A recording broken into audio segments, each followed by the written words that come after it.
aspectos de convergências, né?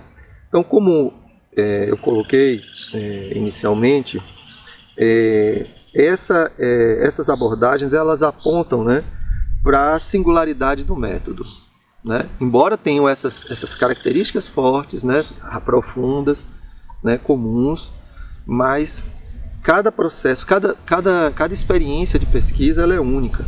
É como se o pesquisador, os participantes, né, tivessem criando, né, um método. Claro que não é a invenção da roda, não é inventado nada, mas o elemento da singularidade, né, lembra que eu falei da bricolagem, né? O elemento da singularidade ele está bem presente, né? São abordagens que trazem também como marca, como característica, a ideia de polifonia, quer dizer, de múltiplas falas, né, de múltiplos sentidos, né, de muitas expressividades, né? Então você tem a questão da oralidade, do falar, né, do escrever, do ler, do ouvir, do se expressar. E muitas vezes, em termos de método, né, essa polifonia ela se dá, voltando à palavra bricolagem, né, que foi, eu esqueci de comentar, né, que foi cunhada, uma das primeiras aparições se dá por Lévi-Strauss, né? Então é uma verdadeira bricolagem. Então você vai encontrar métodos aonde você tem, por exemplo, o momento de contar, de falar, né? E ao mesmo tempo de ouvir. Então você tem aí uma verdadeira bricolagem, né? Você tem aí o momento de falar, né? De contar, e ao mesmo tempo de ouvir, e aí depois você tem o momento de escrever, né? E voltar a falar sobre aquele escrito, né? Ou transformar o escrito em algum tipo de outra expressividade artística, corporal, desenho, né? Colagem, e depois retorna para escrever. Então esse trânsito, né? Esse vai e vem, ele é tecido na singularidade, né? Da experiência daquele processo de se fazer pesquisa, né? E aí a ideia, né, do escrito evento, quer dizer, do registro evento, da expressividade evento. Então, não são só técnicas aplicadas, né, como numa pesquisa mais experimental positivista. Então, são técnicas neutras que objetivam determinados fins ou apreender determinados resultados, né?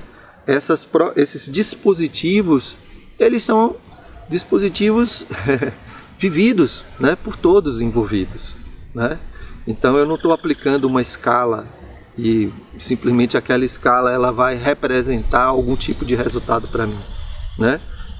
Quando se fala, quando se escreve, quando se ouve num dessas abordagens, eu tô totalmente envolvido, né? E, inclusive esses registros, né, são registros evento, né? Ou seja, eles inauguram. Então, quando eu estou falando, algo está acontecendo comigo. Quando eu estou ouvindo o outro, algo está acontecendo comigo, né? Bom, em relação à narratividade, né?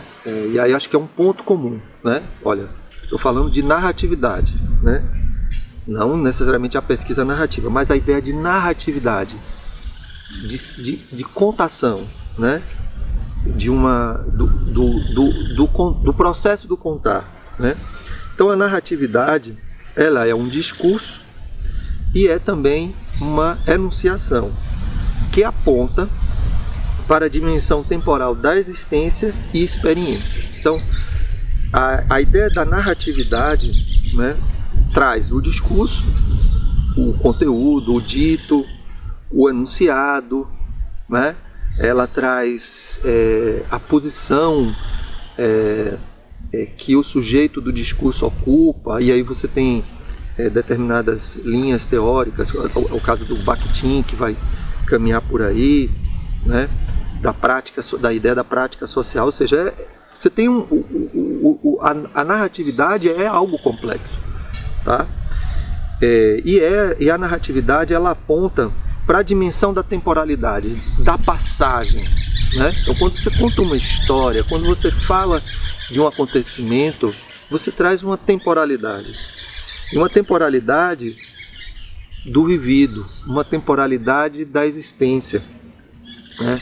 Uma temporalidade de uma experiência, de um processo, de uma formação, né? De uma aprendizagem, né? Lembremos, por exemplo, do gênero literário dos romances formação, né? Mas a narratividade, ela traz uma outra dimensão interessante, que é a ideia de protagonismo, né? A ideia do autor e autoridade, porque não é um processo passivo, né?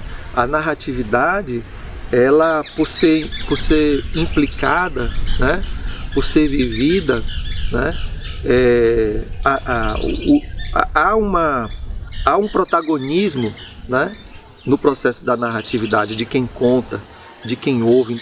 Não são processos passivos, né?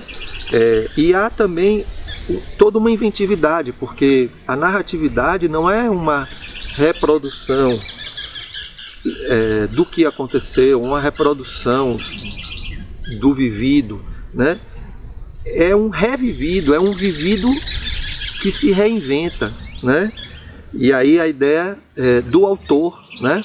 A ideia do autor. Então, ao narrar, você não está reproduzindo, você é autor daquela criação, né?